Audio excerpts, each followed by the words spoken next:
This one is for the betrayers. Let's say you have been given the absolute golden opportunity of rebuilding an entirely new relationship after the betrayal. You may think, well, I'll just reassure them that it's not going to happen again. And you're thinking that the reassurance is going to be helpful. And while it may be helpful, here's the truth. Trust has been completely and totally shattered. Completely. There's not even a shred of it that's still there. So while reassurance is helpful, one thing the betrayed needs to know is that there isn't a cell left of that version of you who could potentially do that again. So they are so afraid. Their heart was broken in a million pieces, and imagine they're sort of handing this back to you like, let's just see what you do with this. They are so cautious and they're so terrified. And what they need to see is repetitive, consistent actions showing that you are in fact trustworthy. And I always use this example of a brick wall. And the only way I know of building a brick wall is brick by brick by brick. Every opportunity someone has to show that they're trustworthy, that's like putting a brick in that brick wall, right? And it's not, but here's what typically happens.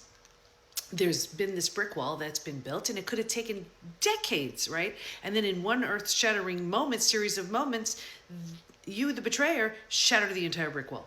And then you don't really take much of an interest in rebuilding that brick wall. So the person who's been betrayed, who just wants this pain to go away, says, fine, I'll rebuild it. No, it's not their job. It's your job. If they're willing to watch that brick wall be rebuilt, that would be their role. You need to be a really good bricklayer, and it goes up the same way it went up the first time, brick by brick by brick. That's every day, in every single way, consistently, repeatedly showing through the little things, not even the big things, that there isn't a cell of you remaining from that old version, that this new version of you does everything differently, thinks differently, acts differently, speaks differently. And here's the thing. You may think, well, this is so awkward. And yeah, that's the idea. Anything new, think about it. When you do anything new, you're not good at it in the beginning. And that is a great sign, because the betrayed is like, wow, you know what? They never used to do that. They never used to sound like that. Maybe they are different. So every time you do something like that, it's building.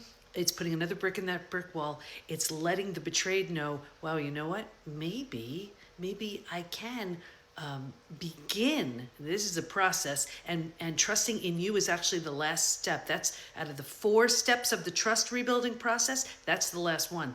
But while they're working on the other aspects of trust that's been shattered, this one, if they are considering rebuilding with you, is going to help you tremendously.